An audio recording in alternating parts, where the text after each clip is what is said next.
could always go for Pretty Little Princess or My Little Pony. For those that have listened and joined us live before, you might get those weird references. You know I'm what? not a crossdresser, I promise. And the funny thing is I do get those references. I've watched too many of your timey-wimey tea times. Hey, we keep that show very clean, sir. We actually have a little more order there. It's like night and day. This is a show we just go completely crazy, and then there we're kind of like, pass me the tea, please. You know, we lift our pinkies when we drink. It's very fancy. But we are also joined by an old friend of mine in the podcasting circle, someone from All Games. He's on 42 Level 1 and Agents of Shield cast, Andy Urquhart. Use the use silent, by the way, folks. It's very fancy. His name is fancy. Well, thank you. Yo, guys, how's it going? What's up? What's up? You can find him on Twitter, by perfect. the way. Yep. Damien. His name is a pain in the butt, so I'm just gonna get this out of the way. He's at Damien with a E, and it's 14273. I'm pretty sure Andy just smashed his head on the keyboard to come up with some random numbers. No, it's actually a bit more. It's a bit more geeky than that. I used to play Warhammer 40k, and they brought out a game called Inquisitor, and there was a character in it called Damien 1427, and that was my original first ever email address, and I forgot the password, so I added a 3, and I've just used that as my handle ever since. Actually, I didn't know that story, but my backstory is funnier.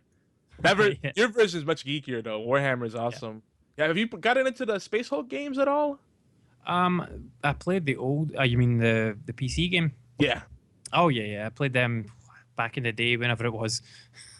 The remake is pretty darn good too. No, I haven't played the remake. Yeah, if you like Warhammer, check it out. It's still turn-based, but like it's got the facelift and everything. It's really sexy. Nice. But yeah, later on, Chip Sella, the other half of Agents of Shield cast, will be joining us. He's still doing the B Team podcast live right now. But yeah, that's Captain Chaos on Twitter. Captain without the A at the it's CAPTIN, which is always confusing some people. I wonder if that was deliberate or not. I was give Chip a hard time about that. So yeah, what's everybody been up to? Obi's enjoying a fine lollipop over there. Is that a blow pop? No, this is a Tootsie Pop. Those are not as good. But I don't like the gum, so I like Tootsie Rolls, so naturally. And my son gets mad every time I eat them because they're his. And I just need a little candy. And yeah, so he gets pissed off at me. Dude, Halloween and Easter, the stockpile of candy is like we have to just go crazy and just trying to help each other out finishing it because there's always candy that people don't like as much, and I'm like, I'll take it. I have to just- Right? So yeah, so what's everyone been up to? Playing any cool video games? Crazy. Anything fun? Just trying to help each other out finishing it because Obi's always just- distracted. I'm waiting for this Evolve Alpha to hit tomorrow. Oh yeah, I heard some lucky people got into the alpha on PS4. Yep. I got in, so I'll be playing that tomorrow night. Now, have you played Natural Selection at all? Nope, never played it. So Evolve is a completely fresh concept for you. Entirely, yep. And I never even played what was the other one that the developers did? Left 4 Dead. You never played Left 4 Dead? Nope, never played Left 4 Dead either. So it's very, very new to me. The whole concept. And you're missing out. Nice. Yeah, Left 4 Dead is still huge. Left 4 Dead 2, people still play it like crazy. Last I checked, what was it, Obi? We did the math. There was like a top 50 chart on Steam, and I think Left 4 Dead was one of the top 5 most played games on Steam still. Yeah, still, it's like number 4 or something last time I checked. Yeah, It's still up top 10. crazy. For And of course, most Dota 2. Dota 2's up there because it's free, and Team Fortress 2 is free. Hey, will you Well, stop with the Dota 2? What I've been doing last week is, last weekend, you guys know, there was a huge charity event for Extra Life on Twitch and whatnot. And Twitch even made a charity, the actual tab for them. Excuse me, Extra Life. So everybody that was streaming for Extra Life, you could just go and see them in one spot. Then I had a few, Thor and of course Waystone and all the DG community and everything. So I spent most of my time with them. And then of course we got another little co-host on Sunday Dose, so we were having lots of laughs and making it fun, and yeah, been a while. Did you go and support our friends over at Gaming Death Podcast too? I did. I donated. I donated $5 to them. I donated $5 to Thor. And $25 total. But yeah, I donated mine. Gave a little bit to everybody. So those were fun. There were way too many people I knew doing this. I just tried to tweet out and Facebook as much as I could. But I'm happy. Chris and gang over at Gaming Death Podcast, they hit their goals for Extra Life this year and exceeded them. And guys, at one point they actually hit like 110 viewers which is really good for someone that doesn't ever really stream outside of doing the Thursday night show. Yeah, because on Twitch, if you're not consistent on Twitch, people will forget about you quickly. Mm-hmm. Especially if you don't have boobs. And my plan for next year, Yogi, whether it's going to be with Geeky Antics, which it'll be with Geeky Antics, but hopefully Geeky Antics can help me. But I want to do that 24-hour, or even start like Friday night and then Sunday afternoon or something. Do like a 48-hour, and then Saturday or something. All the donations on that stream go to charity or something. But we're gonna do it up next year. I promise you that. Oh, we did the test run. We did the like almost 72-hour Twitch marathon. Mm-hmm. So if we could just get more people on the rotation, and do it as a team effort, that'd be awesome. Because 24 hours for one person is pretty brutal. Right. Well, I mean, it depends on what you have. I mean, if 24 hours for one or two people, like if like me and you do it for 24 hours, that's fine. Because then, you can play for your, play for your time, and then I can play for 12 hours. I mean, I can play anything. But for next year, definitely, because I'm gonna have a new computer and I'm gonna have all that other stuff. So we're gonna have a fun time next year. Very fun time, because then I might have some really cool giveaways. I can't spoil it either. Can't spoil. Do they let you do? I don't think they let you incentivize the charity streams. It's like a legal thing. No. Like for before and after, we do like a couple live streams for our fans that help us out, and especially like afterwards, we do instead of a charity live stream, we're gonna do for everybody that banded together and was that gave a little bit, where I'm gonna give back kind of thing. And it's for charity, so people shouldn't be worried about donating money. But that's just how I am. If I can give back something, if I can get a couple headsets or just whatever, even if it's game money for Steam or whatever. I mean, that's just something to do, just to give back to our fans that have helped out so much. So yeah, we're not incentivizing. We don't want to get in trouble. I think I'm sure you can incentivize it, because I don't know if you guys listen to PS Nation, but those guys do a sort of raffle every year, where if you donate, I think it's like if you donate $10, then you get a ticket for the raffle, and then so every $10 you get a ticket for the raffle, and it's up to like 10 tickets or something like that, and they get all sorts of stuff. Like I think this year they've raised over $13,000 so far.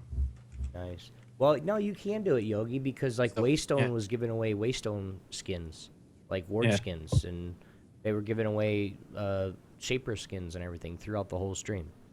Well, so the thing is that the reason I asked is because I used to own a company that all we did was create contests and giveaways and manage them for our clients, and we had small businesses, we have Fortune 500 brands, and one of the biggest things was that if you're doing a charity function, you can't incentivize it because it's like a legal gray area. It's too much liability. Right. Well, before we do it, I'm gonna get everything, like I'm supposed to, and get everything down. But everybody else was doing it, so I mean, if it's illegal, then half the people that were streaming for Extra Life are doing something illegal. So we're not even gonna get into that. But if you guys are new to HorsePLAY, welcome to the Our Geeky Sanctuary. Every week, HorsePLAY Live is, of course, where geeks come to play in. 9 times out of 10 with me and Yogi, we get in trouble too. If not with you guys, with our wives. It's just how it is. But we are the flagship show, flagship radio or talk radio show for Geeky Antics Network in collaboration with AllGames.com. Our show covers all the aspects of geek culture with a special focus on indie and strategy games, technologies, and social issues geeks face every day while gaming, along with community events. And, yeah, I forgot, and we rant like a son of a bitch. God, I cannot leave out the rants because that's like part of the that's like half the show. We got to keep it under 2 hours, and we're probably ranting for about an hour of it. True story. Otherwise, I have a lot of editing to do after the fact. But we love collaborating and shouting out our fellow geeks. So if you guys, if we mention you, let us know, and we'll so we can return some love. And of course, HorsePLAY Live is every Thursday, and I think I said that wrong, but it's HorsePLAY Live is every Thursday at 11 p.m. Eastern Time, 8 p.m. Pacific on Twitch channels Geeky Antics and simulcasted on YogiZilla as well. So tonight on the show, we're going to get a little dark and talk a little bit of horror, and of course, and radio dramas. Yeah, we're going to share some of our favorite What's podcasts. that supposed to be? And for our Halloween feature, we're going to dig deep into what makes a horror great in any medium. But first, we have a few. You got your voice back, so you got to do the epic opening. Oh, okay. Obligatory news. Yay! Okay. So we haven't done news for like 2 or 3 weeks now, like not much news. So figure that catches up a little bit. Still trying to go lighter on the news though. 'Cause I think there's plenty of great podcasts out there for the news fix. B Team Podcast is amongst them, 42 Level 1, Gaming Death. So we got a little bit of everything here tonight.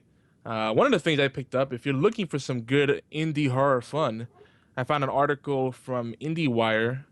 And the dog barking is not part of the article, by the way. That's just an added bonus. It is, in too. case you hear that.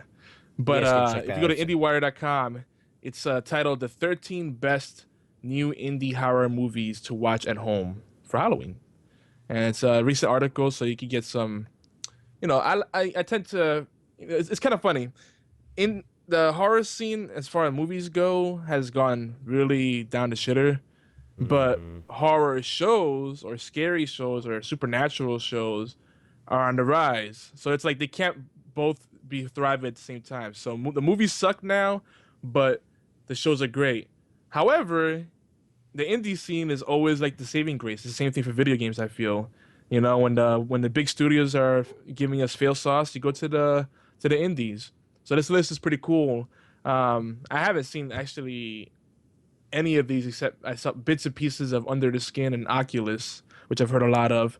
But Afflicted looks interesting. Borgman looks interesting. Honeymoon. There's a bunch of stuff. There's one called Willow Creek that seems like it's reminiscent of like a classic Jason story, Friday the 13th. I like the first one. We're gonna do our ABCs. Of death.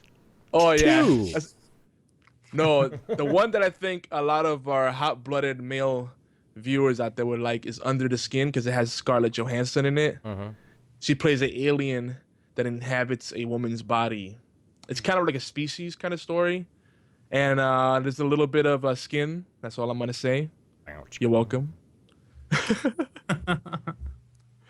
But yeah, check out the list if you're looking for some cool stuff to do for Halloween, to just chill outside of going to parties and trick or treating, whatever you do for Halloween. Maybe you just want to sit back with a loved one or your family, watch some scary movies. Just keep in mind, horror is probably not a very family-friendly thing, but feeling most people in the modern times, you don't care. It's like, at Walker StarCon, I saw there were kids like 6, 7 years old asking questions during the panels. And like Greg Nicotero, who does a lot of the zombie, he's like famous for doing a lot of the zombie makeup and special effects. He's like, "How old are you?" And the girl's like, 6. And then he goes, "All right, so what's the scariest moment in the show?" He's like, "It doesn't scare me." And he's like, "I'm doing something wrong." People are getting desensitized to horror, and that's bad. Then again, most horror these days is not really horror. It's like cheap jump scares and crap. We're gonna get into that. Yeah. But guys, in video games, the big talk for better or worse is The Evil Within, which from what I've seen has received pretty mixed reviews. The game is fun to watch. That's what I would say.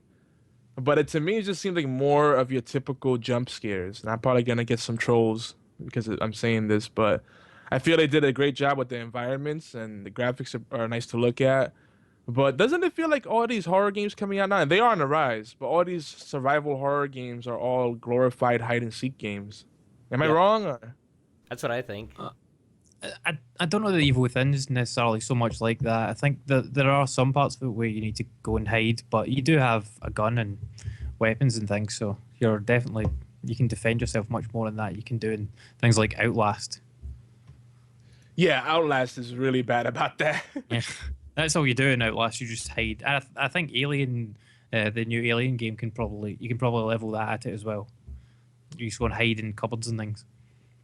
Yeah, I've heard that if you don't like slow-paced games or games that are pure like stealth, that's something you want to skip. Which is a shame because, you would think Aliens or Alien Universe, because they are different movies, folks, and don't tell the purists that they're not, because they are.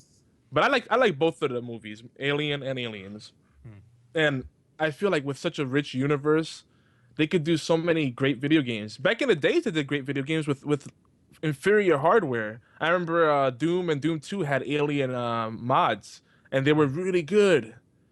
But now that we have all this power, it's like people don't try. Like the same thing it could be said about The Walking Dead Survival Instinct. What a horrible game.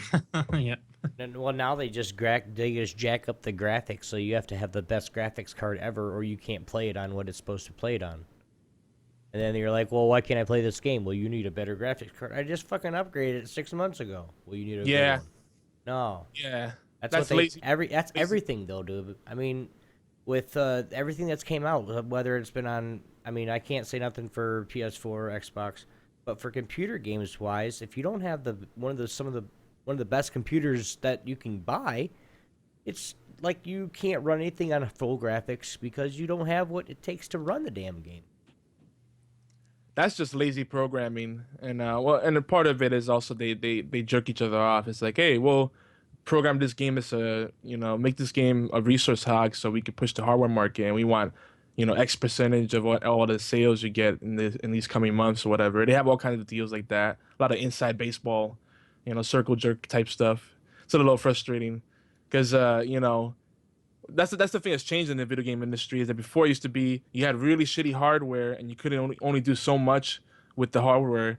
How can we make a game that's fun and convincing enough, immersive enough, given the restrictions? NES was, Nintendo Entertainment System was at the time the weakest console of its class. Mm-hmm. Yet they have found all kind of tricks to make the games look beautiful, not slow down so much, and be fun.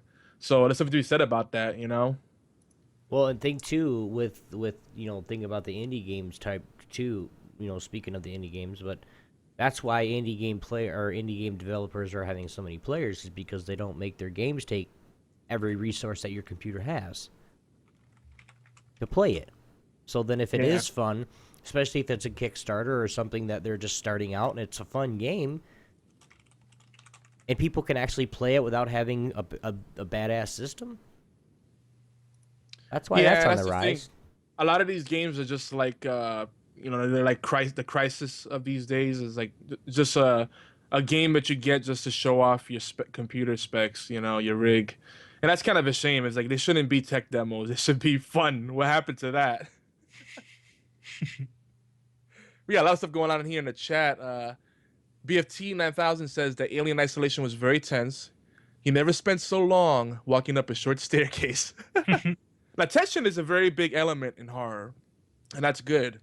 But you also have to think about the pacing. I mean, does that make for a fun video game where it's like you're just slowly creeping along the whole time? That's scary. My clenched butt said no. Yeah, there you go. I wanted to go fast, but my ass was clenching like. Are running through him. Never mind. And somehow we got to talk about burgers. Now I'm hungry. Darn you, Spathy. Banned. Shout out. That's the other Andy. We have the other Andy That's who I thought in it the was. chat. Yeah, that's Oh. Andy Futrell. He's clearly never seen Highlander. Oh, Highlander. You're tempting me to talk about Endgame. Then we'll get into a debate about that. So let's not. But And I I'll can just sit nod. back and eat my lollipop. There you go. Eat it. You can't eat it. You have to like enjoy it little by little. Don't be like the owl that just took a chomp out of it. It's like 1, 3, 2, 3. 3. Yeah, we're nerds. So another big release that everybody's been talking about is Bayonetta 2. Who I haven't been keeping up with it because honestly I don't plan on getting a Wii U. Now correct me if I'm wrong, but the original Bayonetta was published by Sega. This is published by Nintendo and is developed by Platinum Games. Is that right, Andy? I believe that's right. Yep, and the original one was on PS3 and 360. And this is a Wii U only exclusive, which is kind of a shame in some ways. Now, I'm not saying that Wii U is not worth getting. I mean, actually, the Wii U has been on a bit of a rise. A year ago, a lot of us were saying that once they drop the price, they're probably, by the know time why? Christmas holiday season come back, they're gonna bounce back, and they are. Want to know Why? why? Smash Brothers. Well, Smash Brothers and Bayonetta 2, I would say, is what's really kicking it up. And Hyrule Warriors is worth talking about too. I mean, Zelda. Right. Well, I've asked like several people that just got one recently. I said, "Why'd you get it?" Well, I want to play Smash Brothers. What Yep. about any other games that's on there? Well, I don't know. I'm buying it for Smash Brothers. Okay, sweet. Oh, I won't lie. I mean, as much as they regurgitate it, I can always, jump into a Mario Kart or a Smash Brothers or what's another one that's a guilty pleasure? Mario Party. I'll play the hell out of Mario Party.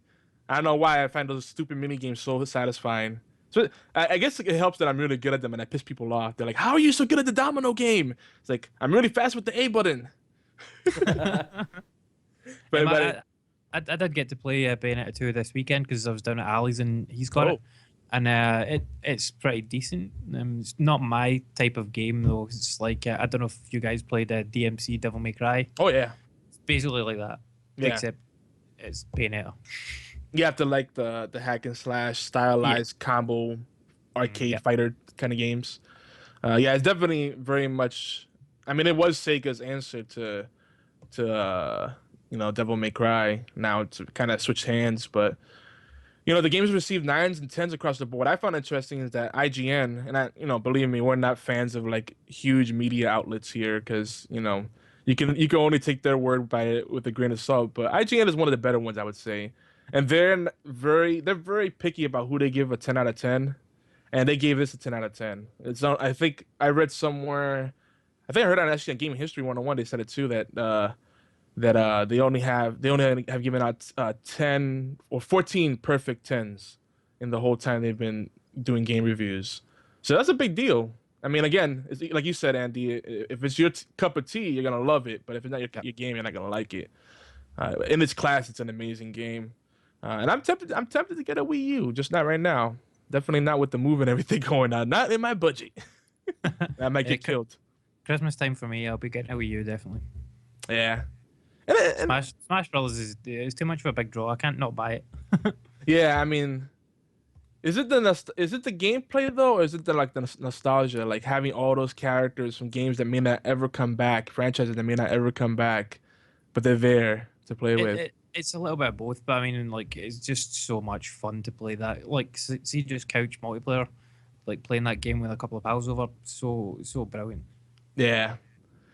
Do they still have the little one-hit smacks? Like you could give someone a backhand, a pimp smack, and then throw them off the screen. It's like an instant KO. Remember that? I'm not sure if they'll be in this one. Well, I haven't played the Wii U version yet, but I can't remember. They were definitely in the last one.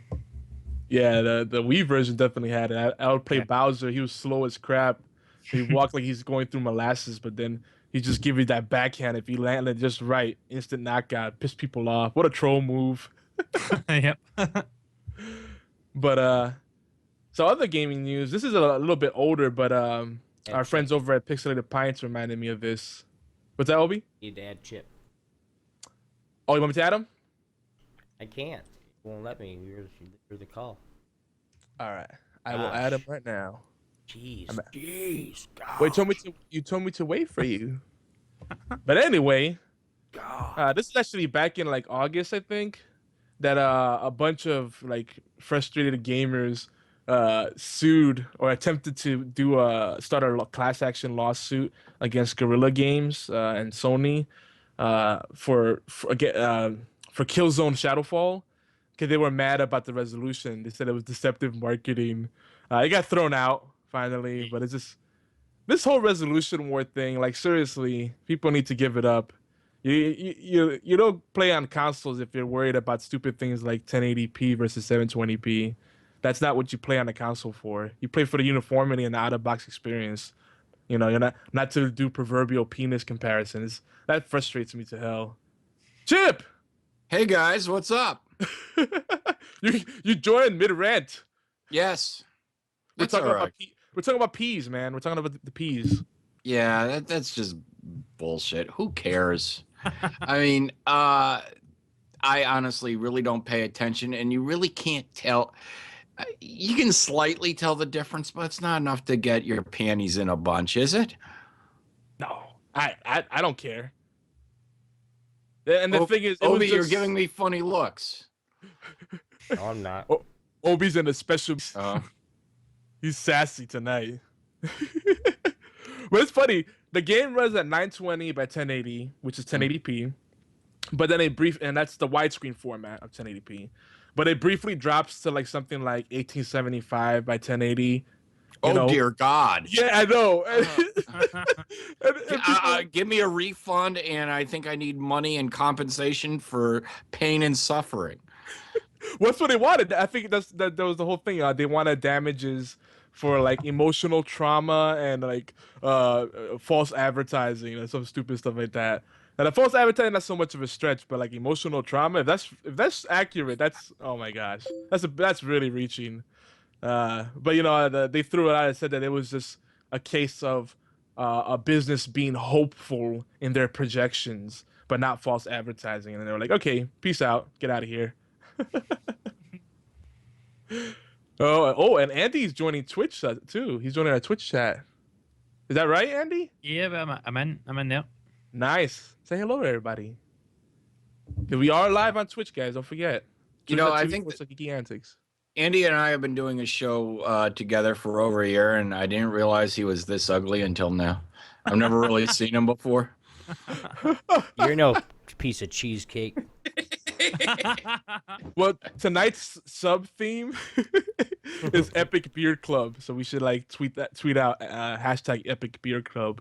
That is true. Well, it is No Shave November. Oh yeah, Movember. Yeah. Well, in a day, I guess it will be. But yeah, actually, we're better than ZZ Top. We're four guys with beards. Dude. We should totally start our little cover band now. Yep, there we go. But we'll just play Good chip luck, tunes boys. all day long. Good luck, boys. Ah, Obi. Nope, I ain't having it. Ah, no fun. Nope. So yeah, so I think the consensus we already reached is who cares, right? So we're moving on. But here's another big piece of news. Here's another big piece of news, you guys. Activision has announced that Call of Duty Advanced Warfare is expected to perform 40% worse than Ghosts and 70% worse than Black Ops 2. Why is that? Why? I'm gonna ask a question right now. I was just watching a stream the other day. Okay. I knew you'd like Sobi. I knew Oh, that'd yeah, get you know I'm gonna get it. I was just watching a stream. Okay, and these guys have been playing Call of Duty since #1. And they said, thank you very much, Ghosts, for fucking up everything with Call of Duty. Thank you for making our sales go down by 50+% just because Ghost sucks ass. Now, how many people are going to actually play the new Call of Duty? I would. I actually want to play it. Yeah. Just because it looks awesome. Like, they changed so much stuff in there. I'm going to get it eventually if the boss lets me, but still, I'm going to try. The old ball and chain. I mean, I gave up on Call of Duty years ago. It's not really the genre I like. I'm not a big first person shooter fan, but you see these videos and even I'm thinking, maybe, it wouldn't. I guess I could play it. It's not gonna. It can't suck that bad. It's a Call of Duty. It's gonna be a Bruckheimer film. I remember a couple ago. I don't remember which one it was, but I was playing and you were racing or in a little pontoon boat in the middle of New York Harbor with all these ships blowing up around you and all this stuff. And it's like, this is awesome. It's just, it's very Bruckheimer, but this is like, playing the movie. I really enjoyed that. But, I could care less about the online multiplayer crap. It's just tell a great story, and if it's 4 to 6 hours, I probably got my money's worth. But yeah, I'm slightly interested. But we just finished recording the B team, and my co-host, who is a huge first-person shooter fan and used to be a huge Call of Duty fan, I asked him, "So, are you getting the new Call of Duty?" He goes, "No, not after how bad Ghost sucked." Now I've seen the kids playing Ghosts, and I'm not even remotely tempted to really play. And usually you have the newness factor. It's like, oh, it's something different, but not really. And I'm like, yeah. Usually I'll ask them like, oh, let me play a few rounds. I'll get your stats up, because they just run and gun and get themselves killed all the time. And I'm like, I'm more stealthy. I like the tactical shooters, and it didn't really appeal to me that much, except for like the way they change some of the stuff with the sights and whatnot. But this game, even though it's stealing from a few games, that they are refreshing the series going into the future. I think the kind of sci-fi spin is going to revitalize the series. So I think initially they might have weak sales, but I think it'll pick up, and this might be the fresh direction that the series needs. Because for me, the campaign is cool, but I skipped the campaign on Black Ops 2 and and I haven't even tried Ghost yet. So I actually like the multiplayer more, and it's like now I'm like, whatever, pass. This might change. It might change our minds, though. I agree, because the epicness, the scale of the storytelling is pretty good. I'm sure it will sell millions. Yeah, I mean, there's just certain people that it's like Madden. It comes out every year. They buy their their Madden. They buy their Call of Duty. So you have that base group, and then depending on how well the game reviews, then you're going to either pick up or drop from there. So I don't know how bad Ghost was. Have any of us played it? Andy, did you? I haven't played Call of Duty since Black Ops 1. So Okay. it's a while ago now.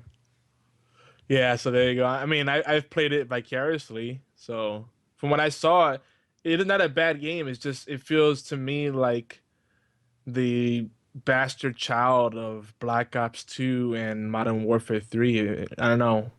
It feels like an amalgamation of both. The levels are bigger. It's like they're almost trying to be like Battlefield, but in that they don't do anything special in the process. The UI is a little nicer, but eh. Now, one of the things the Sledgehammer games, isn't that an Infinity Ward or a Treyarch game? So that's worth noting. So again, they're going in a fresh direction. Just looking at that, they're promising that the loot system is going to be significant. They're saying it's going to be better than Destiny, Borderlands, and all that kind of stuff, which is interesting. Michael Conray, the co-founder of Sledgehammer Games, said that our loot system is reward-based, partly driven off of time played, like you've seen in other games such as Team Fortress 2. So that intrigues me. Having those kind of unlockables, it's such a freaking trap. Getting all those unlockables forces you to play more. But they said there's gonna be weapons, gear, and reinforcement loot drops in Call of Duty. What is it? Future Warfare, Advanced Warfare. I don't even know what the name is anymore. Because to me, it reminds me of Ghost Recon Future Soldier at times, or Advanced Warfighter. Anybody remember that? Mm-hmm. Yeah. No one even cares about Tom Clancy anymore. That makes me sad. Oh, Graw? Yeah, girl, man. Yeah, I played some Graw. I think I played Graw too. It was Yeah. all right. Ground 2 didn't have quite the impact though. By then, I think Tom Clancy games started falling off for some reason. And that and Rainbow Six Vegas kind of took over. But yeah, those are more slow paced games, so it's a little less frustrating. I feel more strategy involved. But anyway, so the burning question is: will this be enough? You know, this futuristic stuff or these loot drops, will it be enough to keep the series fresh? It seems like we all kind of feel that it might that it's tempting us, right? So we'll see. And then when they say that the sales are gonna be less than Ghosts, I mean they're still gonna sell like 7 million copies. That's better than most games these days. I mean, let's be honest. I think they're gonna end up doing 18 to 12 million easily. It might be a slow start, but I think they're gonna get it. I think that they're maybe looking too much on the pre-order numbers. That's probably what's happening. But if you guys want to chime in on this really exciting Call of Duty talk, I know everybody loves Call of Duty. Give us give us your thoughts. 206-415-4987. Again, 206-415-4987. Leave us a voicemail, and we'll keep the conversation going. But one last thing, for those that follow all our shows on the Geeky Antics Network at geekyantics.net and our Twitch channel, twitch.tv/geekyantics, there will be a slight interruption of our streaming and podcasting schedule, particularly with Timey-Wimey Tea Time. I think HorsePLAY will still keep going because Obi will man the fort. He'll keep everything going. But yeah, don't worry, it won't be complete radio silence, or as I like to say, radio darkness. See? Callback. I brought it back, guys. Anyway, moving on. No one's enjoying my puns right now. It's a tough audience tonight. Oh, I'm Obi, sorry. what do we What are got? you listening? What? Obi's like, I love this lollipop. It's so good. I do, man. I do. Dude, you're really savoring it too, man. I wish I had a lollipop. I got another one in the kitchen. I could send it to you. Just remember, Express mail. Just remember, all our listeners and live viewers hear every last painstaking detail of your licking. No, they don't. Because I have my mic set to where they don't. So, Watch, I'm going to edit the audio later, and I'm going to hear... No, you're not. It's going to sound like a rabid dog is trying to eat the microphone. Yeah, okay, whatever. Homie. Oh! And... Chip found our chat, by the way. Yeah, you guys ain't safe now. Ah, crap. But you lose your place, Obi. What? Do your epic opening. You said you got your voice back. Come on. Oh, I gotta do this one too? Come on, man. I don't know. It's your thing. I don't remember this one. Oh, yeah, I do. Man crushes and... Geek girls. Geek girls, yeah. I don't know. There you go. It never gets old. So this is where we share our favorite man crushes and geek girls of the week. And if you have someone you'd like to share with us that could be a guest on the show or someone we could shout out, let us know. You can contact us via Twitter, our All Games page, or the official gang site, which is again geekyantics.net. And we'd love to hang out with you. So if you're someone that's a man crush or geek girl, worthy, then you can join us too. But for now, let's share our geeks of the week. Obi, you have anyone? I do. Do you? And by the way, Geeks of the Week are not just limited to Twitch streamers, just a FYI. We plug streamers, game designers, podcasters, authors, all kinds of geeks. Leave me alone. What? Anyway, you leave me alone. I'm just saying for people that might I do want to give... Right, I hear you. Sorry. All right, go ahead. Say your Geek of the Week. Is it okay? Because I'll wait if you want to talk some more. No, go for it. Okay, just making sure. I don't want to... It's yours. I don't want to keep cutting you off, you know what I mean? But hey, you guys, I tweeted him out. I shouted him out before just because he's got some new games that he's playing lately. So if you guys are PS4 players and you guys like basketball, Battlefield 4, FIFA 14 or 15 actually, you guys should go check him out. And that's Pork Chops. I know he's I told him I was going to shout him out again this week, and he's like, no, you don't have to do that. I was like, okay, I won't. So, but there it is right here. You guys go check him out. Give him a follow. Give him a look if you like his gameplay. He's really fun. He talks shit just like everybody else, but he can back it up. So, big shout-outs to Porky. I love FIFA so much. You're a dick. He makes it I just wanna say entertaining. He makes it entertaining. No, every now and then I crack. I play some Football Manager because I don't know why that game entertains me. And every time I stream that, people are like, I don't know, they're like, it's cracked to them, and they're giving me tips like how to edit my lines. Like this guy's red wing, this guy's a blue wing, and this guy's defensive with the wing back. And I'm like, I don't even know the positions. I know what it's talking about. I'm American. Football to me is the one where you don't play with your feet. Yeah. Real football. Oh no. Oh no. Hold on. Andy, I got your back on this one, buddy. Chip, Yeah. you can just shut your Well, mouth. I'm bitter because growing up, Puerto Ricans are the only Latinos that don't have an official soccer team. So you have Costa Ricans and Brazilians and all these different Latinos that have their own team, and we don't. So Are you we can't mad, get bro? into it. We have baseball, we have basketball. Are you mad, bro? You mad? You mad, bro? I just can't get into it like everyone else can. I used to watch a lot of soccer back in the days. I take it Chip has a problem with I- it too. The real football. I could never get into soccer. Never got into it. And just to let you know, soccer was called football before football was called football. Just saying. This is true. But again, Yeah, but we're Americans, so we just take whatever we want and leave the rest of the world. American football is what you're saying. Yeah, American football. Yeah. well, see, I'm Latino, so when I say football, I spell it with a U, FUTBOL. Yeah. Football, goal! Football, yes. We are watching football. Oh my God, he just scored that goal. Goal! Oh, okay. I have to say this: the sport is a lot more interesting when you watch it with other people that love it. Like I wouldn't watch it by myself, but when I'm around people that are crazy about it, it's a whole different experience. When I watch it on my own, no. But if someone is really into it and knows the teams and everything and all the tactics and everything, then it becomes interesting. But Yes, yeah. Dan. We're talking about sports now for some odd reason. Are we really talking about sport? That's part of geek culture. Sports are geeky. Fantasy football. You can be a sports geek. Fantasy sports prove that sports are geeky. So now it's open territory. We can talk about sports and not lose our geek card. Anyone that plays any kind of sports management sim is a geek, for sure. Yeah, there's so much involved in that darn Why game. you That's can't like, just play the real fucking game? You have to manage a team. There you go. Yeah.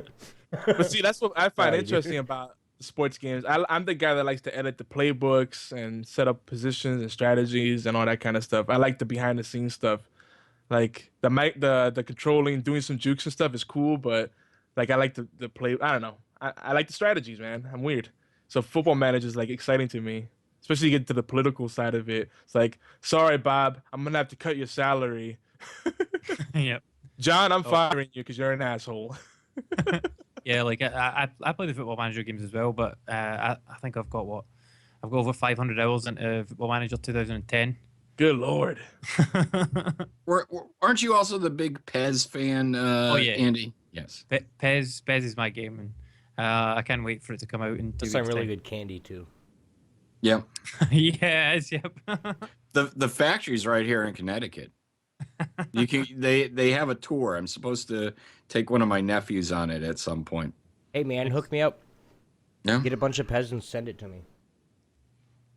Pez is good times, and it's built for sharing, man.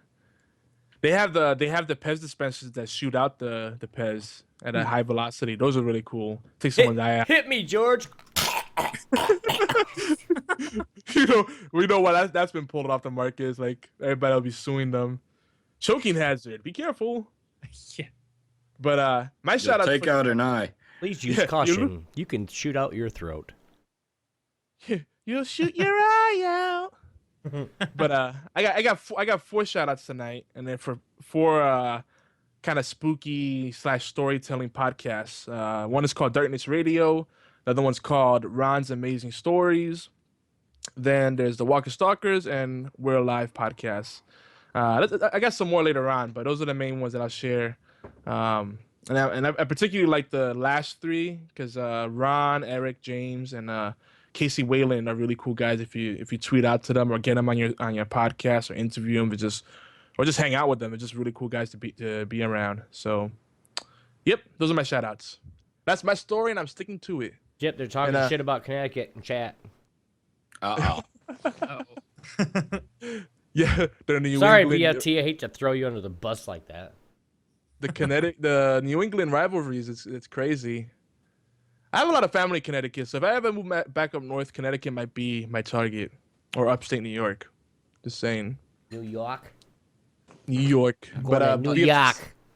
Oh, I'm getting trolled by a masshole. Come on. Uh-oh. Dun, dun, dun. Shots fired.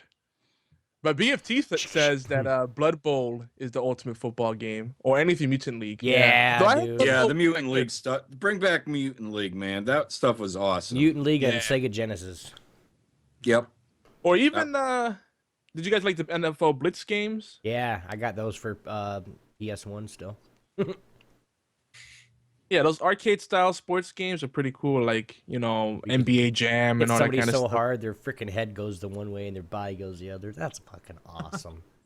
We're gonna have to cart him off because he's injured, dead. And now with all the epic technology we can have realistic ragdoll physics.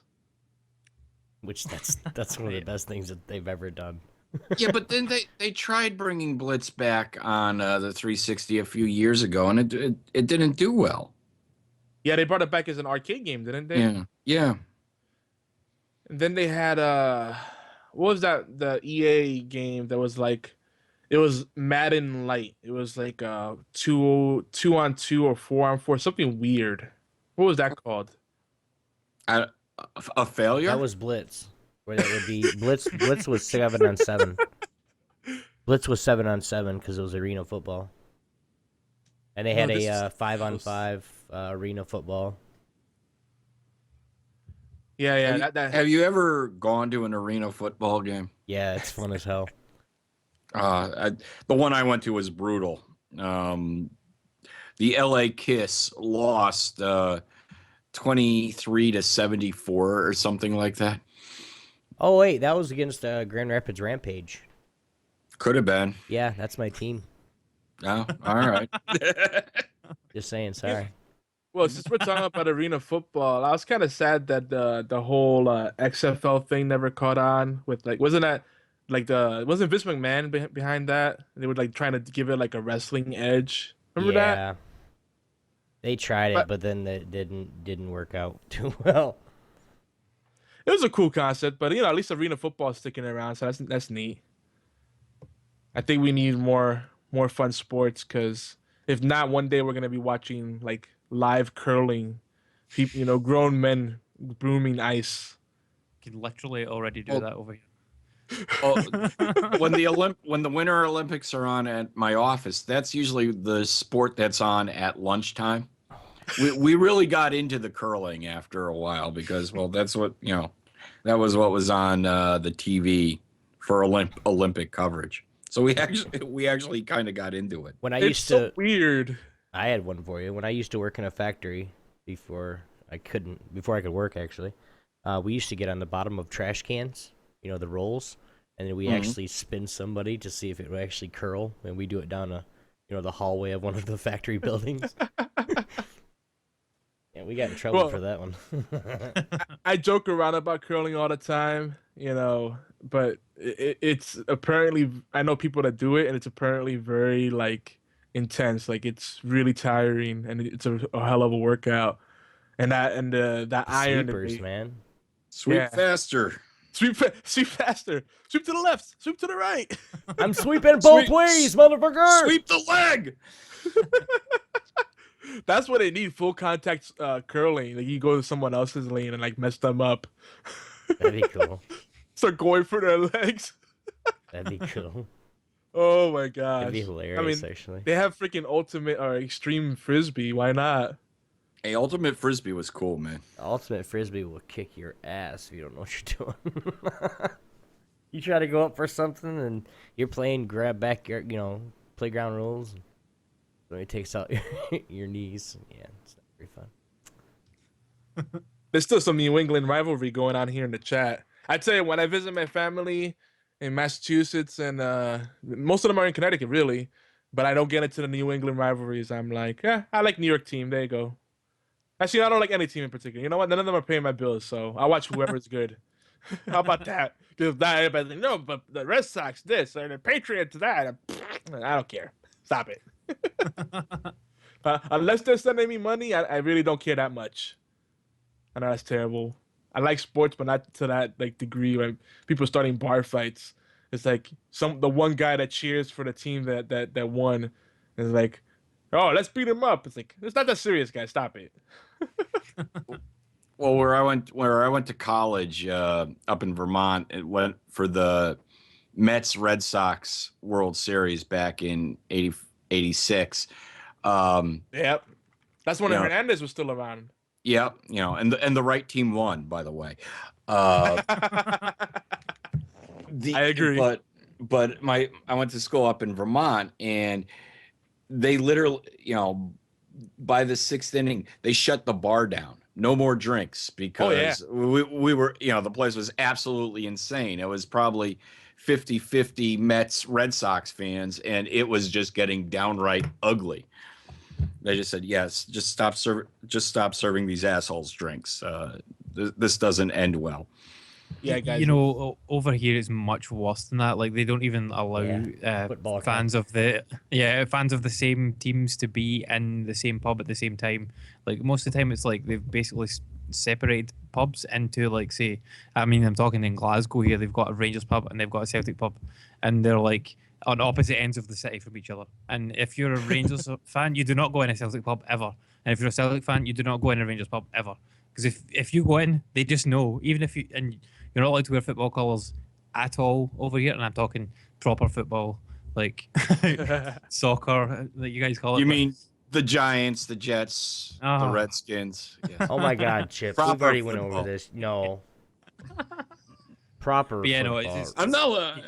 I'm not gonna give it up, Obi. I'm not gonna give it up either. Just gonna see how fast you're gonna push it. Let's be careful. We keep saying we're not gonna give it up. I feel some Rick rolling coming, and then we're gonna go a real dark place. But let's go on to our first segment here, because the sports talk is getting real. This is a little quickie. Obi, you wanna do your spiel that makes everybody uneasy? No. Aww. I won't do it either. So our little quickie for the evening is about We're Alive and some other fun podcasts. We've mentioned We're Alive before, but I think they deserve, now that Halloween's is it midnight yet? It's about to be midnight for those that are live here. Little behind the scenes though for those that are listening after the fact. But yeah, it's gonna be Halloween here shortly, so we're gonna talk a little more about horror. And We're Alive is a radio drama that is very well done. I cannot speak enough good stuff about it. Back in our Zombie Talk series right here on HorsePLAY Live, around episode 8 through 12, we had Zombie Cast join us and some other folks that are huge horror fans, and we talked about We're Alive a little bit. And the story is interesting. The Casey Wayland and gang, they actually produced this show. They had the story written well before the Walking Dead TV show even came to be, and they just missed their window of opportunity. Like, I think if they came just before the Walking Dead, they may have had a stronger audience, or maybe after. Because now the zombies, like everybody's into the zombies. But I think maybe if it came right before the Walking Dead, they would have had a better penetration, so to speak, in the marketplace. But even so, they have a huge following. He said penetration. Yeah, penetration. I was thinking the same damn thing. Market penetration. But, so yeah, it's a quality show. It's authentic in that these guys truly love horror and they love zombies. They're not just like, now it feels like everybody's writing a zombie book or doing a zombie podcast or putting out a zombie movie or short or comic book. It's like, oh, give it a rest already. Most of these guys oppose it, but these guys really love this stuff. It's real high quality, and it's free. That's the best price for us cheap bastards. It's free on Stitcher. I think it's free on iTunes, and you can also buy the disc collections at we'realive.com.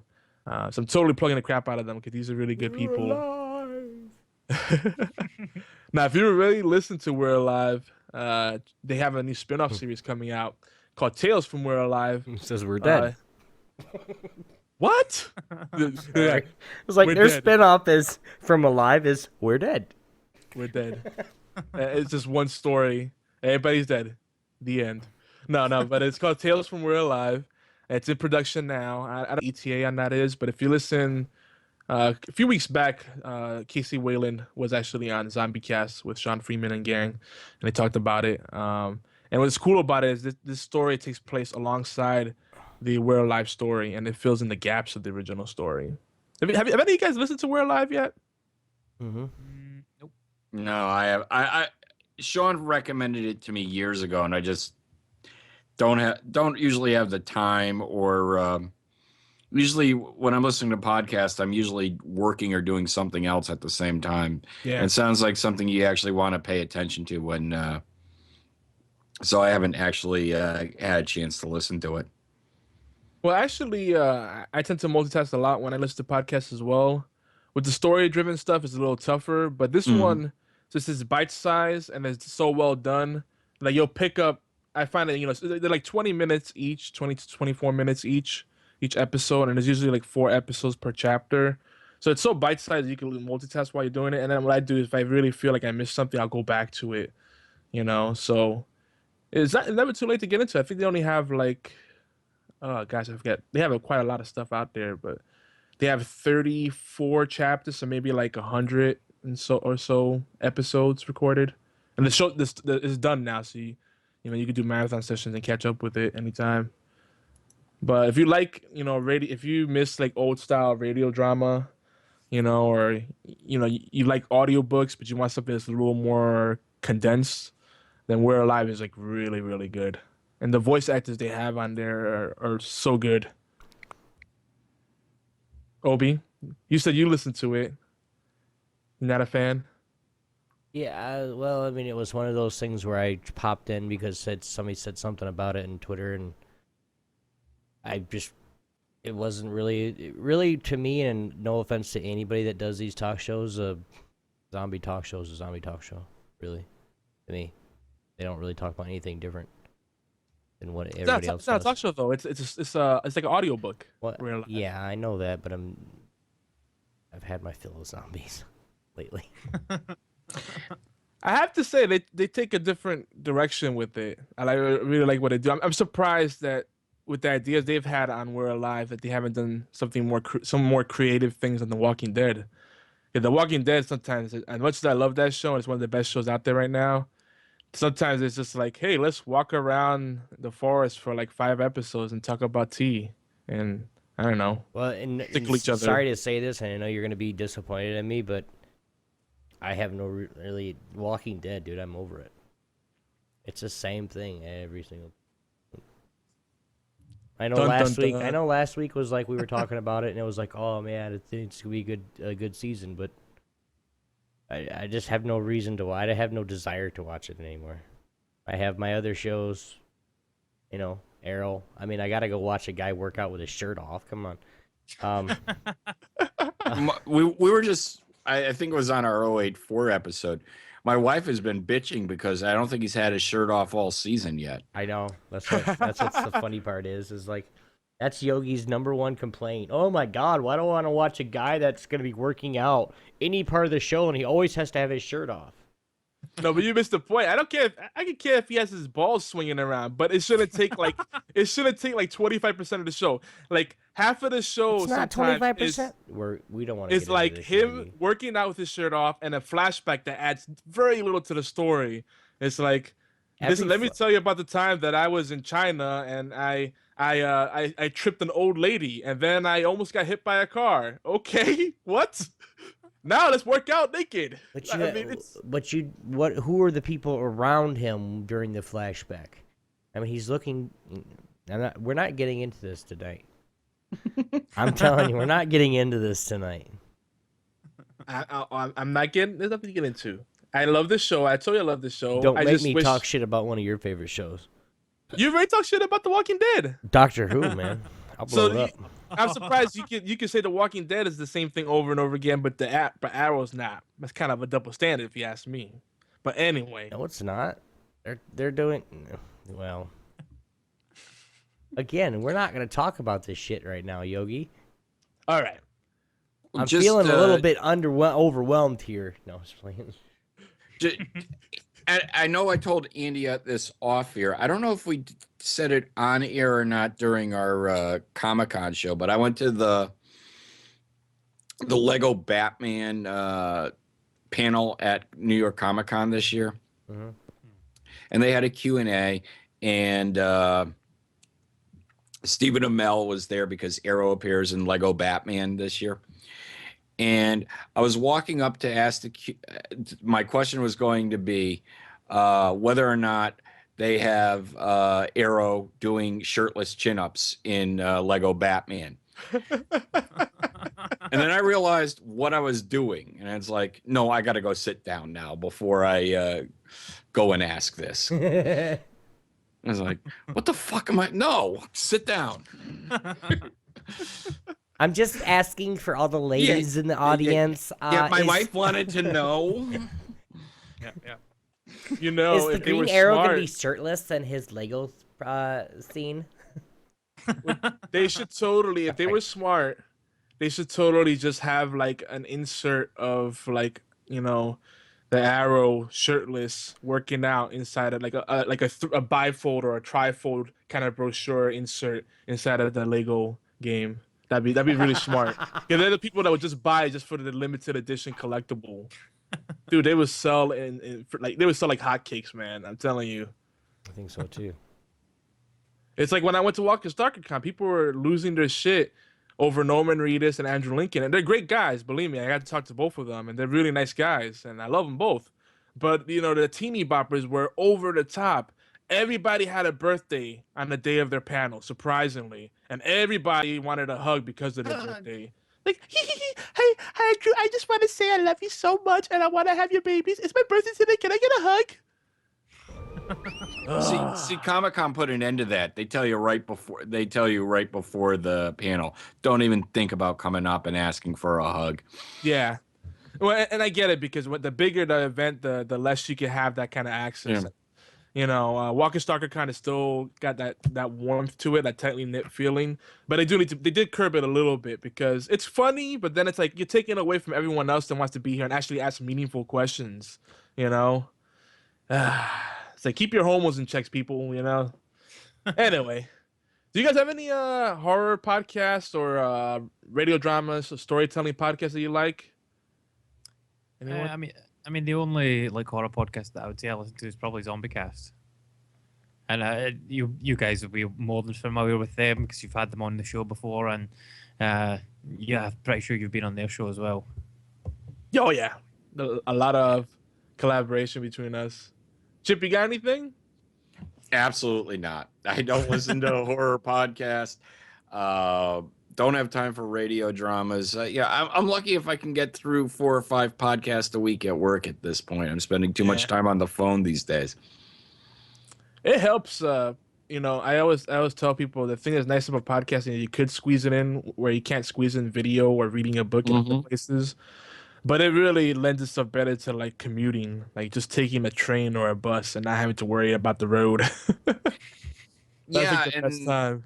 When I used to spend more time on the road, it was great. I could listen to a couple podcasts a day if they're 2 or 3 hours long. But these days, they got me trapped in the office, and I'm spending so much time on the phone. I'm lucky if I can get through an hour and a half podcast during a normal work day.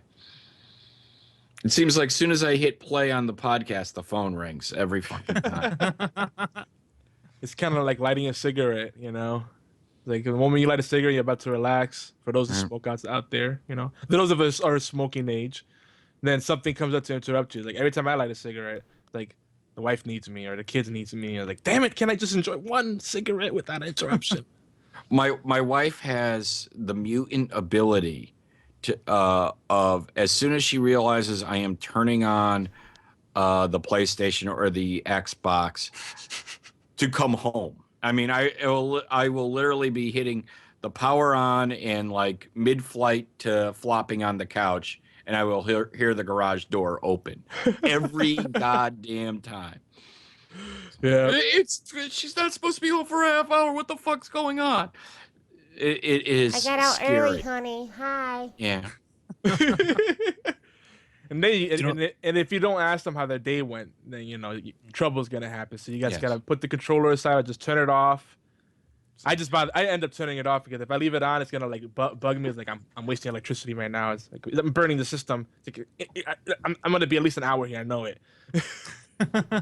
like I try and I always find myself listening to podcasts when I'm gaming, and like I can listen to podcasts when I'm literally just doing just about anything. So like if I'm playing games, if I'm doing the dishes, if I'm hanging up the washings, any of that stuff, like I'll be listening to podcasts. As long as there's not somebody else talking to me, I'll be listening to podcasts.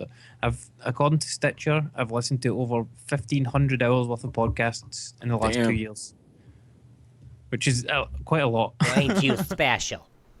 Oh yeah. See, when I'm gaming, I really want to lose myself in the game. I don't listen to music. I don't listen to podcasts. I just try to immerse myself in the game.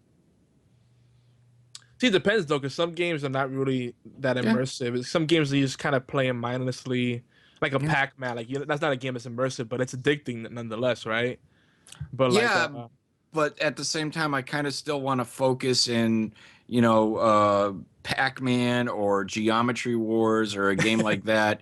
You almost want to get into a Zen-like fugue. That's true. And be playing unconsciously. Yeah. And that type of thing, I always dig. I love Geometry Wars. I love the Pac-Man Championship Edition games. But I find I do best in those games when I just kind of lost. I'm kind of just in a zone and not even realizing what I'm doing. Yeah. The brain just shuts. Something shuts off. And it just happens, and then the next thing, the game's over, but you somehow have your highest score ever. Even with Zen Pinball, and I mean, hey, they have Zen in the title. That, and Andy knows how big a pinball fan I am. Oh yeah. It's that's when you get those incredible scores. Chip, I don't think there's anyone that doesn't know how much of a pinball fan you are. I'm with you too, man. There's a lot of good memories there. I still have dreams to get a few Williams machines and like have a man cave with a pool table and some pinball machines, and I'll be happy. They are a pain in the ass to keep. I know. Though, I mean, I have a guy come in. He comes in once a year. There's always something mechanical, a bumper that doesn't do things. The ball return doesn't work right. It costs me about $100 to $200 a year to keep the machine up and running. Yeah, and then because I'm too investment lazy to do it myself. But yeah, well, and I'm afraid. I can fix some things, but I really don't want to screw up the machine. Oh, there's like so many little parts in those things too. That's so elaborate. It just fascinates me the things they do with those pinball machines. Like all the little moving parts they have is just crazy. So I'm with you there, man. And that's kind of why I like Zen Pinball, because they can do things that just are slightly beyond what you can do in the real world with their tables. I think I remember you having a debate with someone else about this before, because there's a Zen Pinball, and the other big one was what, Pinball FX? Pinball HD. I always confuse them. Okay, because one's more about realism and one's about doing things you can't do in real life. Mm-hmm. So some people there's the purists that want the realism, and then the ones that are like, man, I want to see what you could do in a world where there's no boundaries. Did you ever play a game called Dragon Quest or something? Dragon Crown? No, it's not Dragon Crown. I forget what it is. This is a while back, 16-bit era. Dragon something pinball. I think I know what you're talking about. It came out around the same time Motley Crue Ball came out, and I mean, like for a little while, there was also another game called Pinball FX. Oh shit! Yeah, it's like a pinball editor game. There are a lot of pinball games during the 16-bit era, especially on Genesis. Devil's Crush. Was it Devil's Crush? It might be it. It had like a real like dragons and like boneyards and all, and like everything was like made with bones and guts and all this stuff. Yeah, it was by Sega, and they had Devil's Crush and they had Alien Crush, and yes, they were early virtual pinball tables. Those were some of the best pinball games I ever played on any console. ever.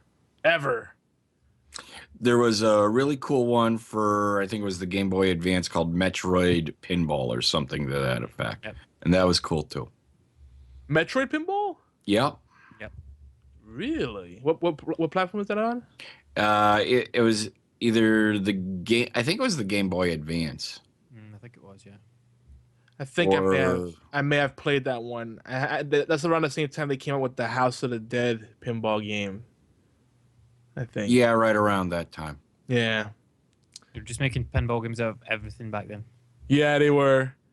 Yeah. I mean, that trend started with the NES. You had Pinbot and all these other ones, which were good too. Sonic's Pinball on the Mega Drive. Yep. Yep, that was a good one. Mega Drive for us in the States. That's Sega Genesis. Oh yeah.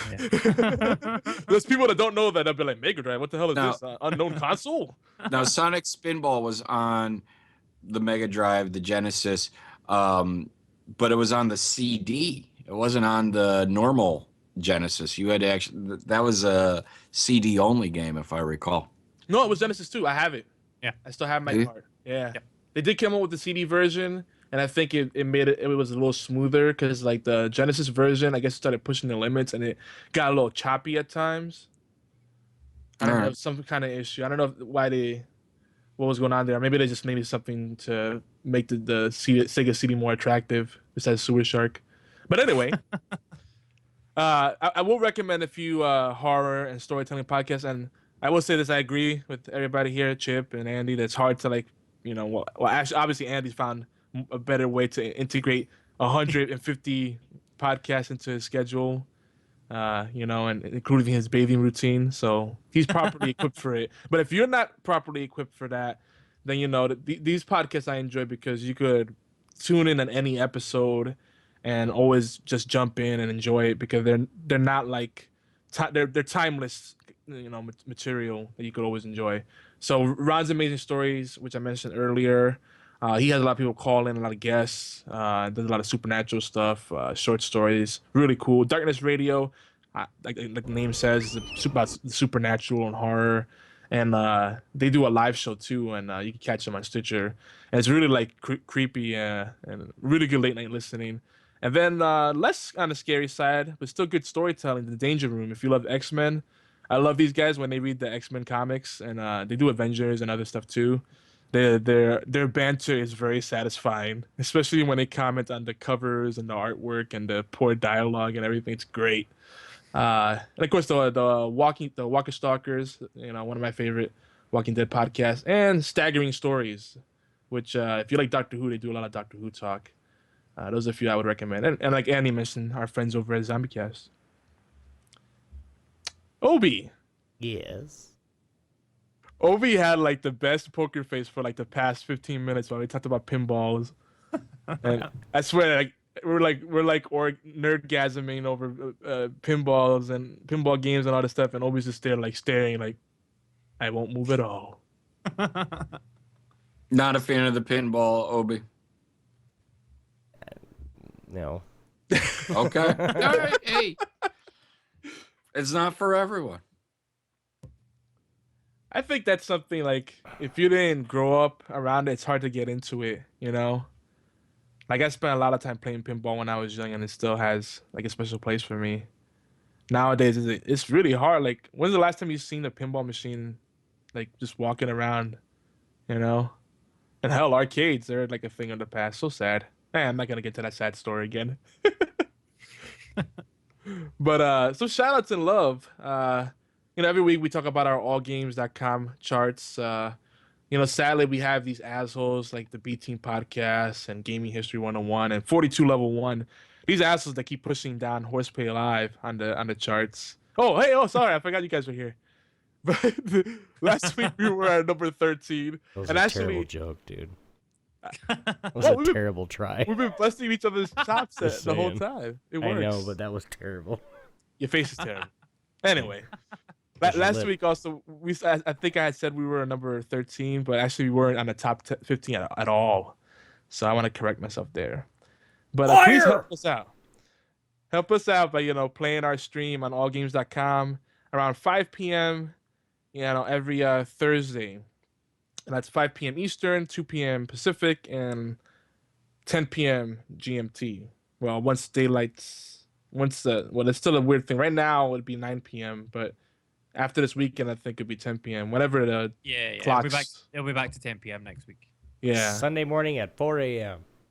So remember, kids, fall back, spring forward. That's how you can remember daylight savings time. I still don't remember that shit. I have to ask every time. Like, are we going Yeah, forward or back? Well, I think we're going forward. It's amazing, dude. How many like grown folks are like every time daylight savings kicks in or gets goes out of effect, it fucks up everybody. Like the world goes through like a mini apocalypse. Oh God, yes. We went to breakfast. We went to Sunday brunch once, and we show up. The restaurant's supposed to open, I don't know, 10 o'clock or whatever. We're there, and we show up, and the lady's there. Well, yeah, unfortunately, we had daylight savings time here last night. Yeah, guess what? So did we. We're across town. It's God. It's not like you lost electricity. It's not like a tornado came through. You turn the clock back an hour. What the fuck? We can't serve breakfast. We had daylight savings time last night. Dude, and think about the people that work third shifts or night shifts or whatever, swing shifts, and they're on the cusp of when the time change happens. Like that messes up people too. It's like, am I getting paid for this extra hour? Wait, am I losing an hour that I worked? It's like, it creates so much drama, man. Back when I was drinking, it's like, what do you mean the bar can't stay open an extra hour? It's only 1 o'clock now. But apparently, that's why the daylight saving starts at 4 a.m., not 2. It used to be at 2. It was 2:01. I found out. That's how they got around to letting us drink an extra hour. Yes, it's 2 o'clock. Yeah. They have a little loophole. It's like get everybody out the door by 2. Yeah. 2:01. Sorry, nope, doesn't count. You did not go back in time. Sorry. Get back in your DeLorean, Marty, and No, get back in the TARDIS. TARDIS, yeah. I'm telling you, daylight savings time. There's gonna be people waiting at the borders of different time zones and gonna play hopscotch. It's like, I went back in time, bitches. You can't mess me up. But some quick shout outs. We made a lot of friends over at WalkerStalkerCon Atlanta. So I want to give some quick shout outs there. And we also have an article up at geekyantics.net, so check that out. We go deeper into what the whole experience and kind of my feelings and what a lot of people feel about conventions and expos, how they're kind of going down the shithole. You have to really temper expectations when you go to these things. They're not about the fans. Do not go in there thinking that they are. What's that, Andy? They're about the money. Yeah. You got to bring money. It's hard to go to these things when you don't have that much money to spare. And I mean money to spare, like money you can spend guilt-free and not regret later on. Like, damn it. Sorry, honey. My wife's going to kill me. We're going to have to eat mac and cheese for the next 4 weeks.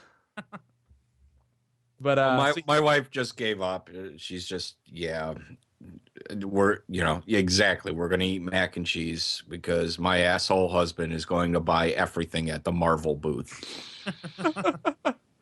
The markup at the cons, though, the markup keeps getting worse and worse. No matter whether you go to PAX or Comic-Con, the markup they have on the merch is just ridiculous. That they're pushing the envelope because they know people will still keep coming. Here's an interesting fact for you: the markup on booths for the cons for the 2014 was over 200%.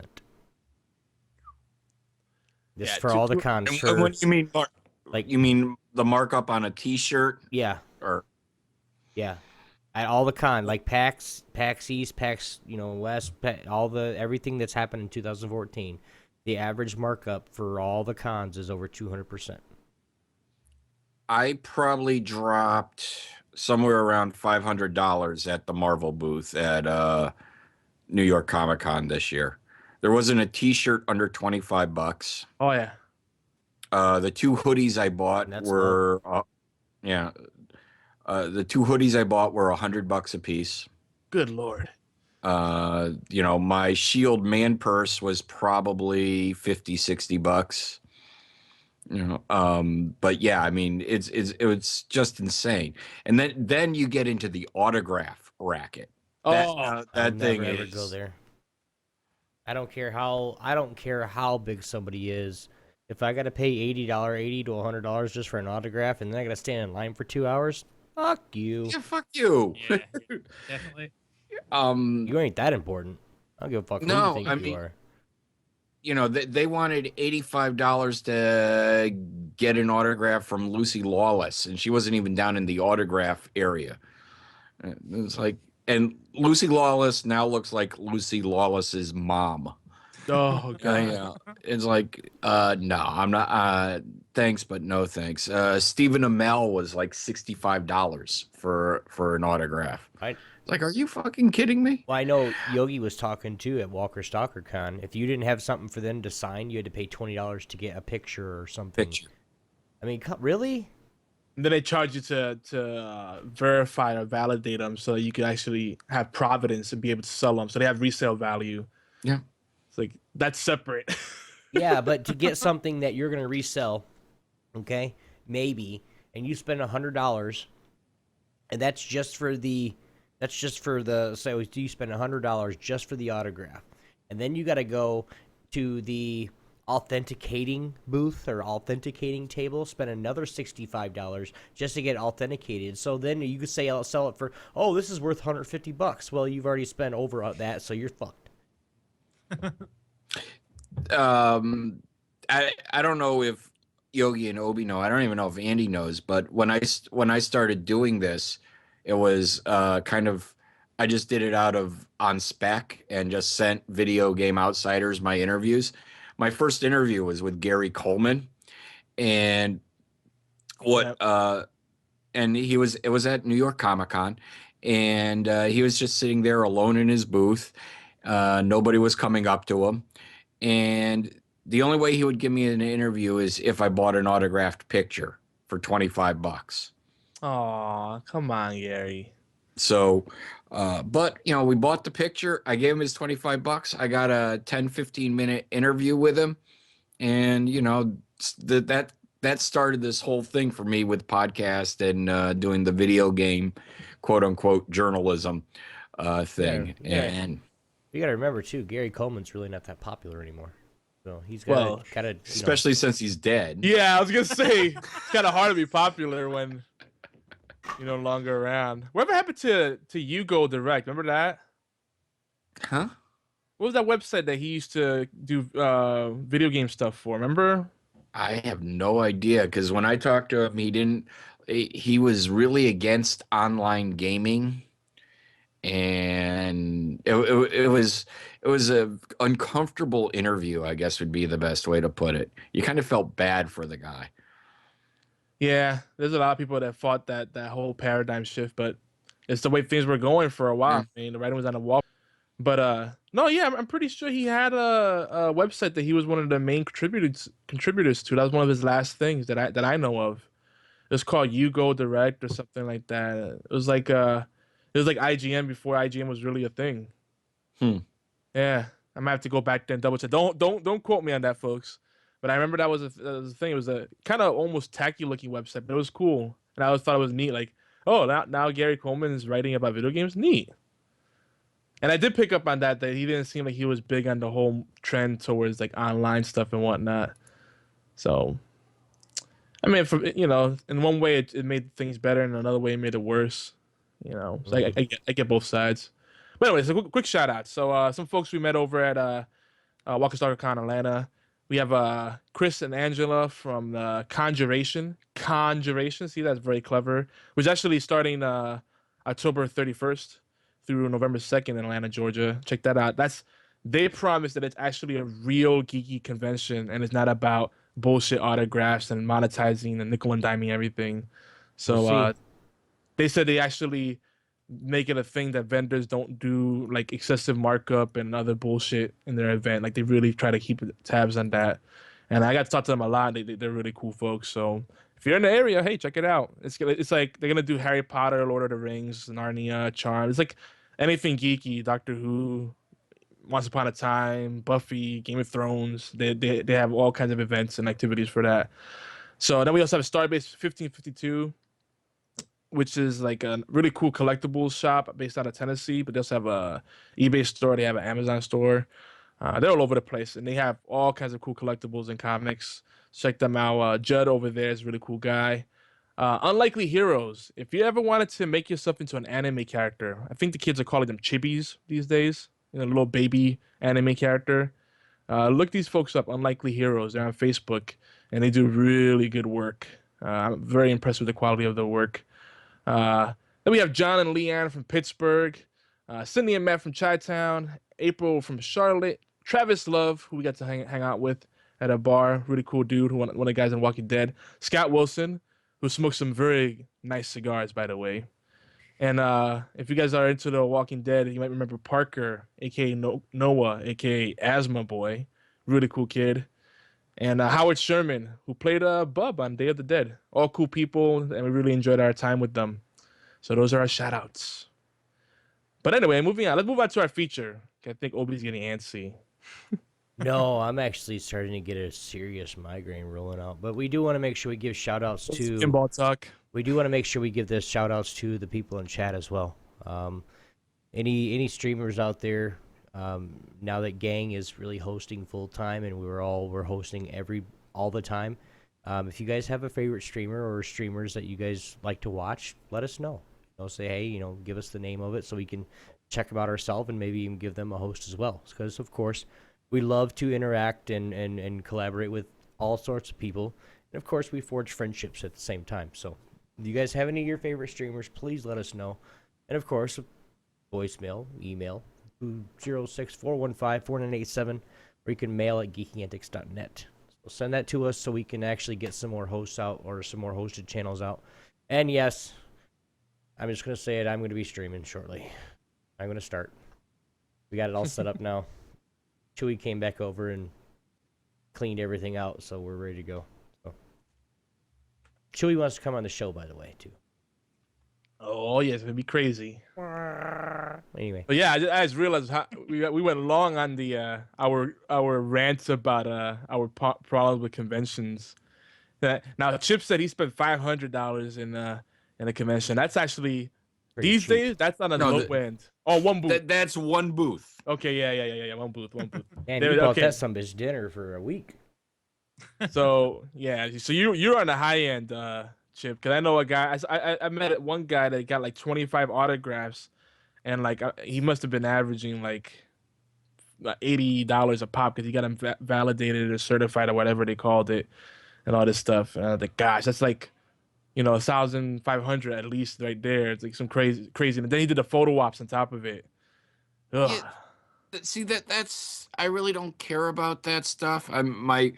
My buddy, he paid to have his picture taken with the entire cast of the Karate Kid and get autographs from him. It's like, yeah, I that's not something I would spend money on. I mean, it's great talking to celebrities, but you really don't get a chance to talk to them. You get a picture taken, you get your picture taken with them, you get an autograph, get up and get going because there's a line 2 hours long behind you. Mm-hmm. I just don't see the point in that. I want to interview. Yep. I want to sit down. I want to talk to them. I want to, discuss the character, discuss the show, things like that. But just spending money for an autograph, it's like, yeah, thanks, but no thanks. And it's a revolving door. They just want to get people in and out. It's crazy. But guys, we got to start wrapping up soon. So you guys ready to talk some horror? I hope you guys gonna have something to contribute. I'm getting the feeling I'm like the most hardcore horror person right now in the room, in the virtual room. I think that's a pretty fair assessment. Dun dun dun. Come on, I'll try something new for you, Yogi, for a feature. Okay. Ready? And for the feature, Spooky Horror Hour. Yeah. Well, now it's a half hour. Whatever. So you guys in the chat and watching us live, you're gonna have to help me out. Otherwise, it's gonna be a whole lot of me and everybody doing an uncomfortable giggle while Obi tries not to have his head explode. Yeah, no shit, dude. It's getting. So a quick shout out. This is inspired by Ted Bracewell, aka Tedekin, and Sub Z, who used to have a spooky horror power hour or something like that. I think the name of the show was. I thought it was a cool concept, but you know what better time to discuss horror than tonight. It's officially the 31st, Halloween. Happy Halloween, everybody. But I'm gonna make it quick, since apparently I'm gonna be the only one talking about this stuff.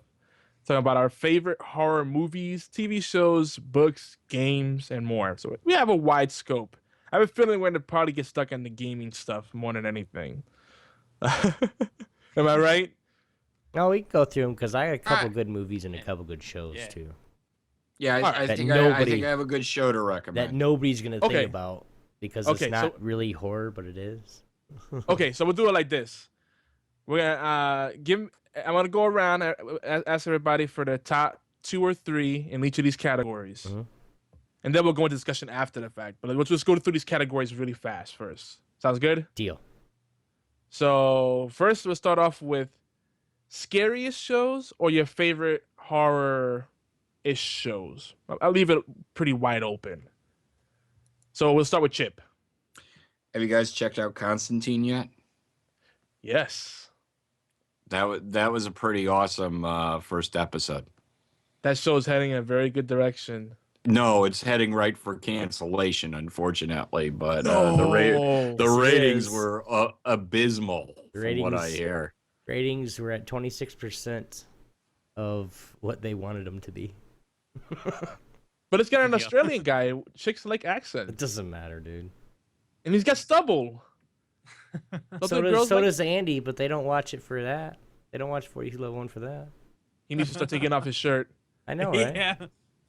Folks, Andy's Producers got of an accent Constantine. and stubble, so I mean, it's the same thing, right? Yeah. see, well, and Almost the same accent. That's what he's doing wrong. Halfway across the world. I mean, you know, it's all good. So that's what we need. I enjoy Constantine too, and it seems like it's closer to the. Actually, Chip probably know better than anybody else because I haven't read them in a while. But is it closer to the comics? You think the DC comics show? Uh-oh. Well, I mean, it's been years since I read Constantine, but they seem to have the style, his effect down pretty well. They won't let him smoke on the show. Yeah. Yeah, I was trying to go to the Constantine panel, and it was just too late, and we decided to screw it. But I was going to ask, look, if you're not going to let him smoke cigarettes, why can't he vape? Yeah. I mean, I guess that might make him too much of a hipster douchebag, but that would have been my solution to it. I liked the first episode. The effects were cool. I liked his, they got his style down, Yeah. which I think is the most important thing. They had the look of the show. I don't know if it's going to last more than 6 episodes, though. And that'll be a shame because, but it might be that we're hitting hero overload on TV. We're just getting, they're just crapping out superhero TV show after superhero TV show these days, and we have like another 4 or 5 coming in the next year. Yeah. And it's like, okay, have we hit the saturation point, and is Constantine the first casualty? But then I think we were talking on the B team tonight, and I brought up Constantine, and neither of my co-hosts even realized it was based on a comic book. Yeah, it seems like they don't really lead in with that enough.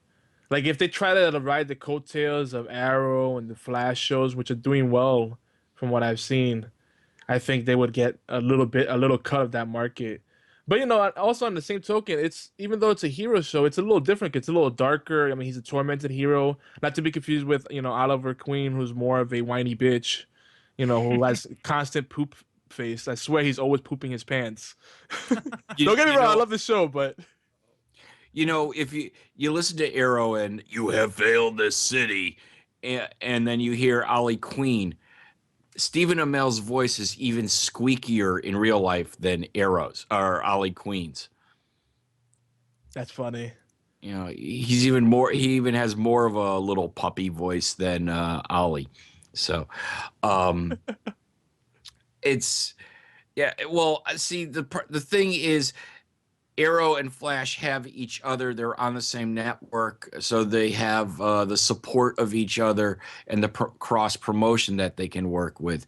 Constantine is all on its own on a Friday night at 8 or 9 p.m., one of the worst TV slots of the week. Yeah. And NBC doesn't have anything else to really support it. That's true. It's a little out of place. They need a good block to support it. But let's move on. I think we can go deep on this. Hold on. The night of the show don't mean a damn thing. Okay, I'm gonna tell you that right now. Because whether it's on Friday night or Saturday night, people have DVRs. If it was if it was a show worth watching, then people would record it, and then the numbers would still be saying that people viewed it. That's why people don't watch it, is because it's not worth watching. Well, also did you watch it? I watched about half of it and turned it off. That's just me, though. Obi's really picky. I'm really I don't know what he finds as a good show. He likes shirtless guys. I need more shirtless guys. Over here, it's a bit different, and it's actually broadcasting on Amazon Prime Instant Video over here, so it's on demand. So I think that's probably a better way to watch this show rather than like on a Friday night. Just watch it whenever you like. And I agree. And one of the things that I've learned in the last year is a lot about Nielsen ratings from doing Agents of Shield cast. Yep. And the way the numbers work, I mean, they track different stats, but the only ones that are quote unquote official Nielsen numbers are live plus DVR1, which means the only numbers that Nielsen will track are those that watch the show live or watch it on a DVR within 24 hours of it airing. Yeah. So Agents of S.H.I.E.L.D. ends up with pretty crappy live +1 numbers of somewhere around 1.5 to 1.8 usually. When you take in the quote unquote unofficial numbers of live +3 or live +7, it's going toe to toe with NCIS. So depending on what number is important to you and what number is enough for you to sustain the show, that's up to the individual network. But technically, when they're going to be setting ad rates during a sweeps month in the month of November, it's only those live +1 numbers that are the official Nielsen numbers, which will be used to set ad rates, I think. You know, I mean, I'm extrapolating a little bit here and assuming a few things, but I do know that the only hardcore numbers from Nielsen are the live +1.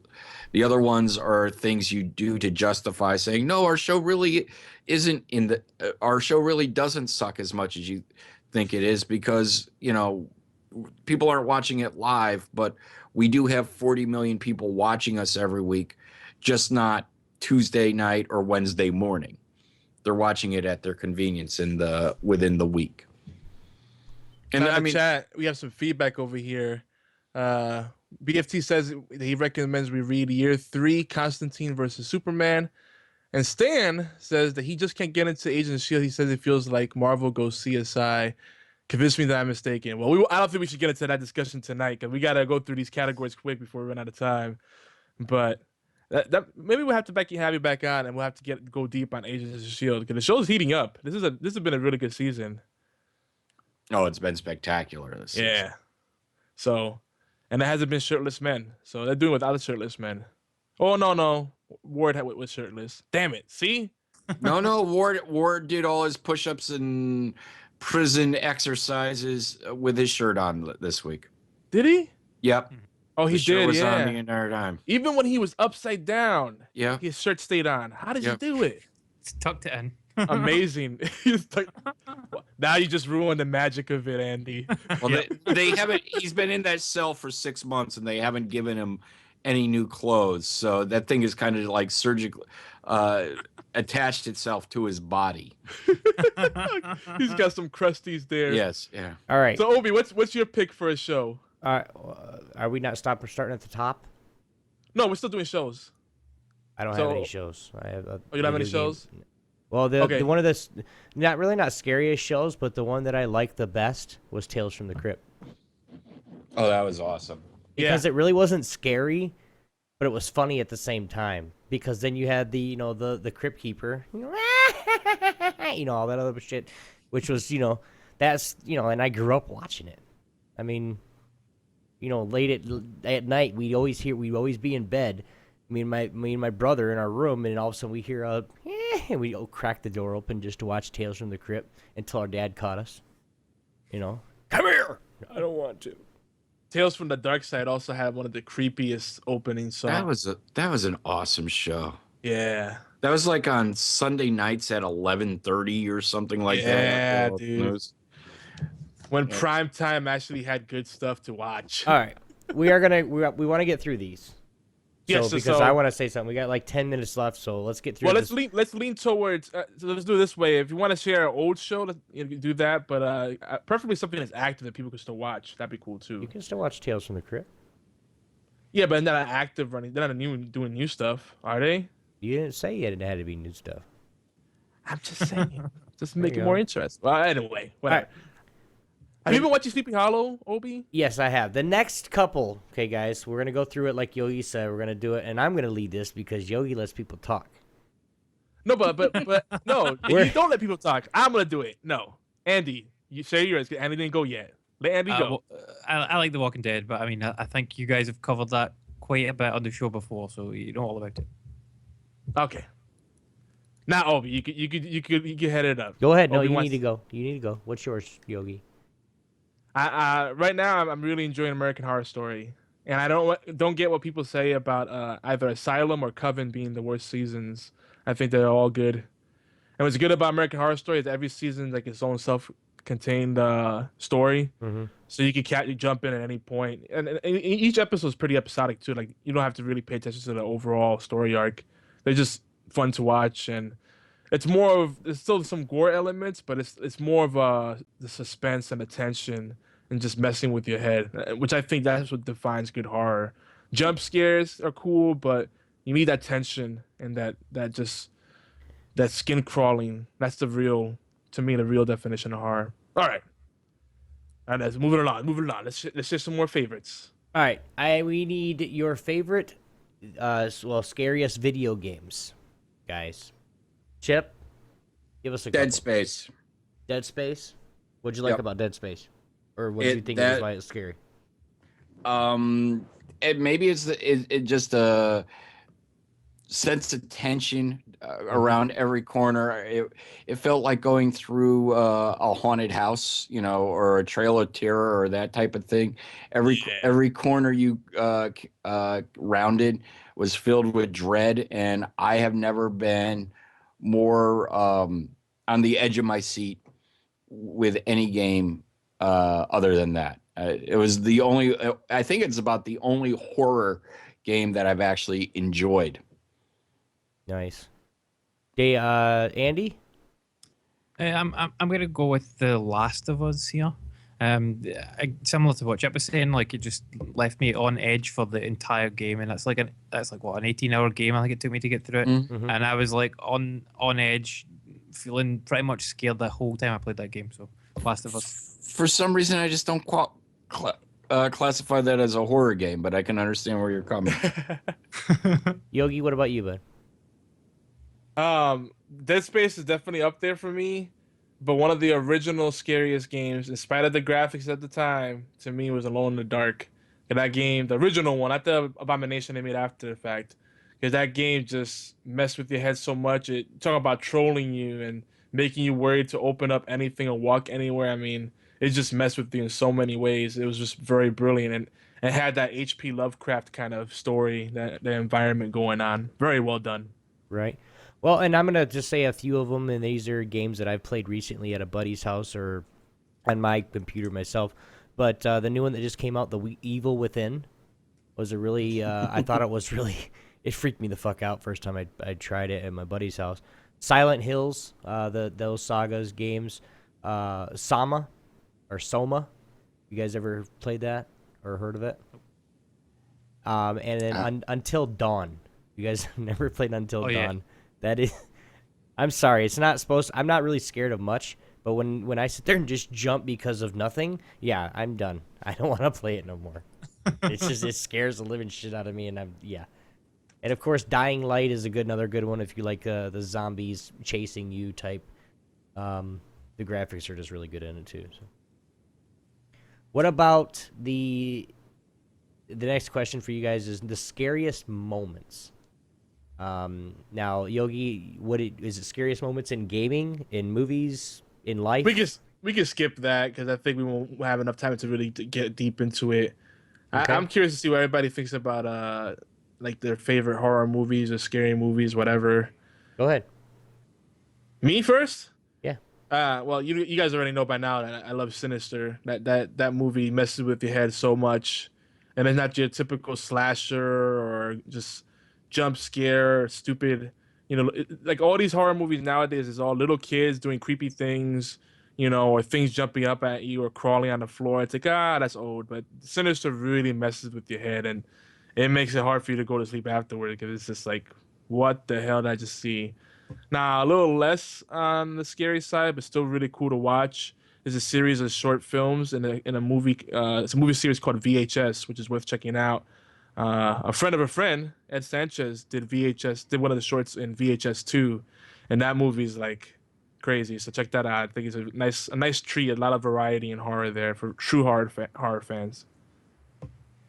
That's it. Chip?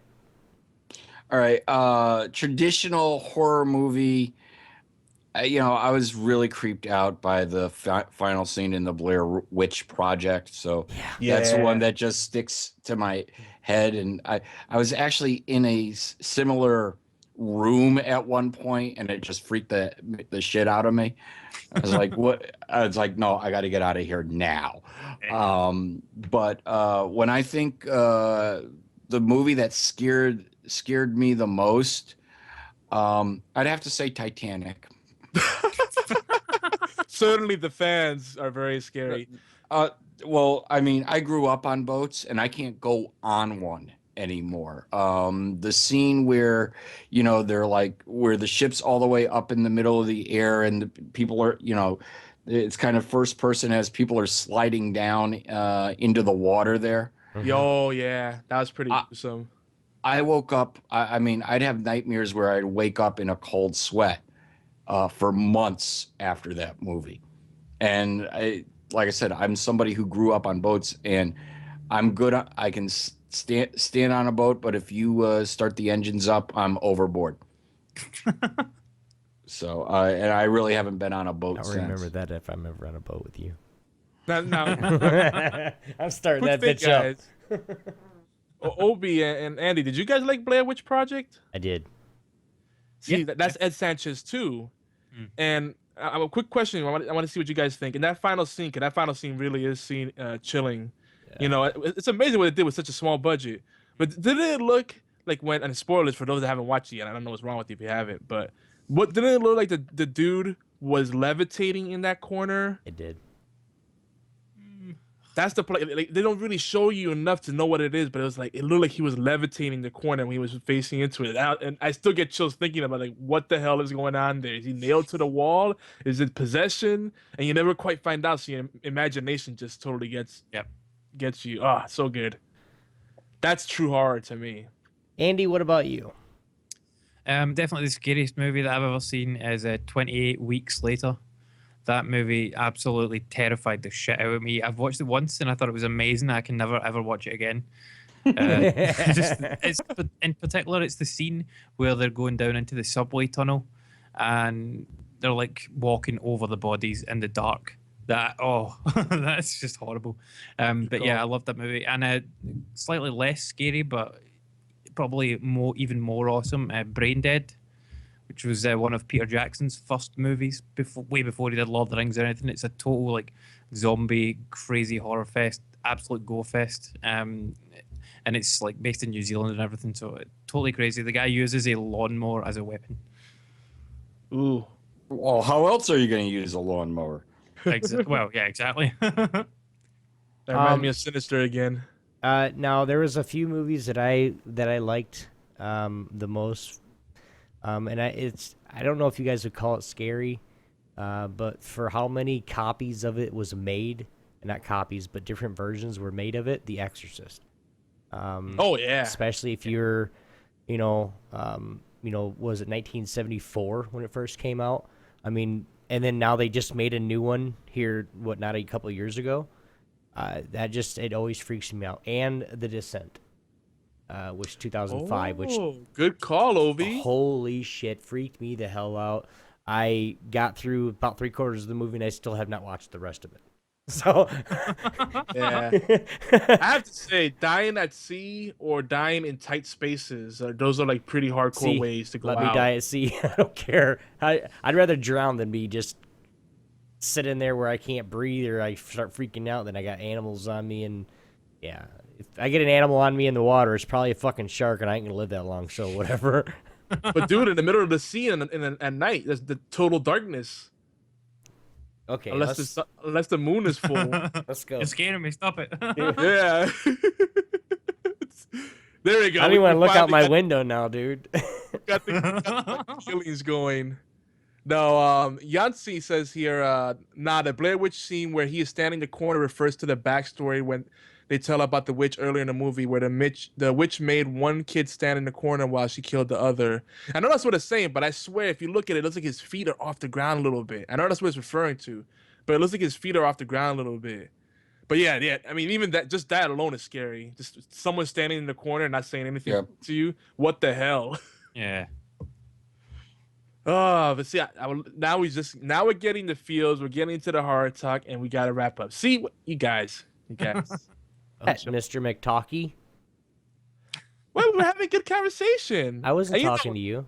I was talking to Captain Chaos. Oh yeah. Once I go back up north and I hang out with Chip, we're gonna piss off everybody because we're just gonna talk up a storm and everybody be like, "You guys want a room?" Before this ends, Andy and I wanted to do something tonight, and that is we wanted to extend an invite to Obi to join us on Agents of S.H.I.E.L.D. cast next Declined. week. Oh, hold it. You gave me shit this summer because I didn't have you on. We wanted to do this tonight. Summertime is when I'm not busy. I mean, it's wintertime now, buddy. It's busy season. Yeah, definitely. I'll definitely come. But it's on Sunday, right?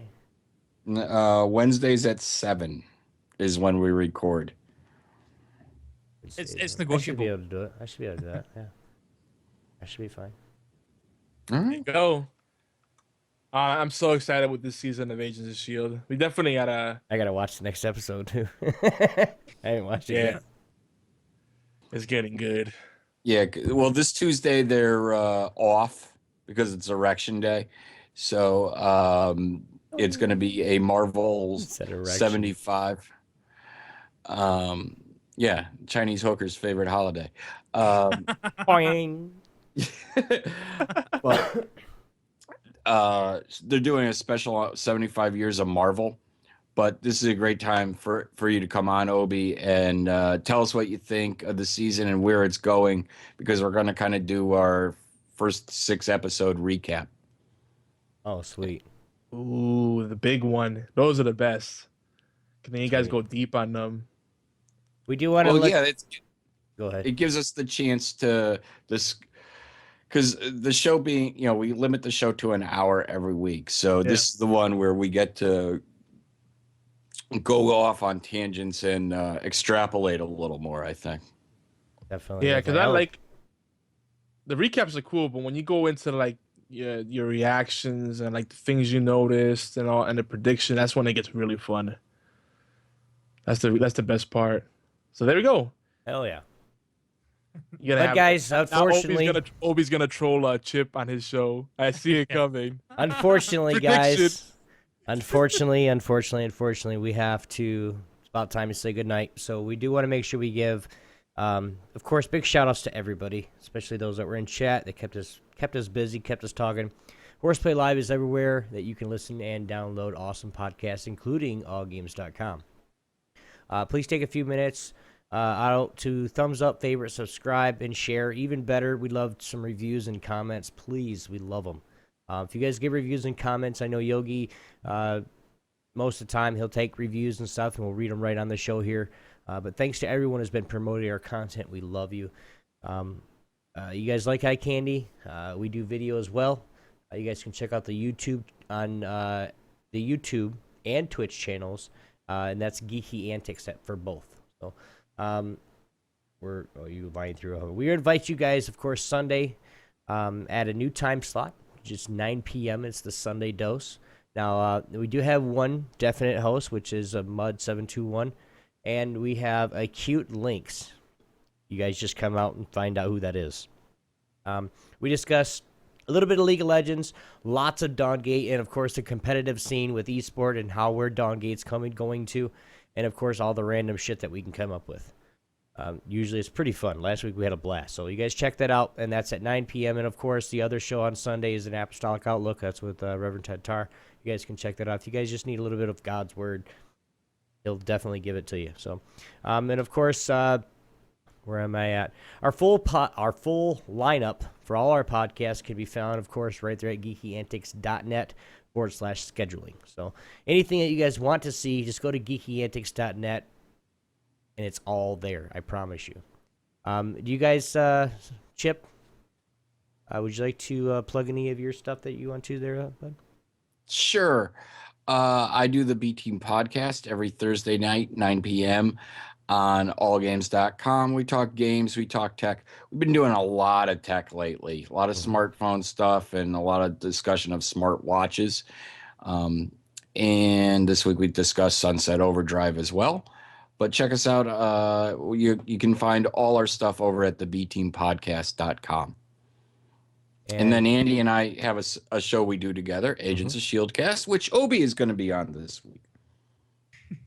Yay! Andy, what about you, sir? Yeah, so you can check me out over on 42 Level 1, which is mostly gaming podcast. We broadcast live every Tuesday at 4:30 Eastern, 9:30 Greenwich Mean Time, 1:30 Pacific. And you can find all our old episodes and reviews and stuff over on 42level1.com. Sweet. Yogi-Zilla. I know you got something going on Saturday. Yeah, don't forget to check us out. Timey Wimey Tea Time, which I'm still trying to get Andy to join me along with Allie from 42 Level 1. We're Saturdays at 12 noon Eastern, 9 a.m. Pacific, 5 p.m. or 4 p.m. in London, depending how daylight savings works out, and 7 p.m. in Bucharest. Man. We got a worldwide audience, but this Saturday we're actually taking off on November 1st because I'll be in the midst of moving, and I do all the tech stuff, so I don't have anyone else to stream in and. Obi, your Saturday's your day off, so I haven't asked you. What, dude? If you need it for the, if you have it already, if you guys haven't pre-done it, just give it to me. Yeah, we haven't pre-recorded though. We just decided to take the week off. Jesus. And I'm moving, so one less headache for everybody. But usually you can catch us hashtag TWTT on Twitter, and just keep in touch with us that way. And of course, geekyantics.net, all the information you need right there. And if you're listening to us live right now on allgames.com, you want to do this part, Obi? Yeah, I have something else to say. Oh, okay. So, if you guys are on Twitter, don't forget to tweet us at Obi1X2, at YogiZilla, at Damien14273, and at Captain Chaos. Make sure you spell Captain right. And I said Damien wrong, didn't I? No, I didn't. No, you said it right. No. Captain Chaos, and it's without a A. CAPTIN Chaos. So check that out. Tweet us, please, if you guys are listening to us on allgames.com. The Dead Pixel Live Power Rankings show is up next, followed by the P Team Podcast at 9 p.m. Eastern Time. Be sure to hang out in the chat room by clicking live or the chat button. Guys, You're saying the shit room? I said the chit, like a chicker. Shut up. Anyway, this is Obi1X2. Yogi Zill, everybody, thanks you guests for coming out. This is HorsePLAY Live. We'll see you guys next week. You're an ass. Is that when you bring your laptop into the crapper with you? Yeah, exactly. And Stay spooky, guys. Yeah.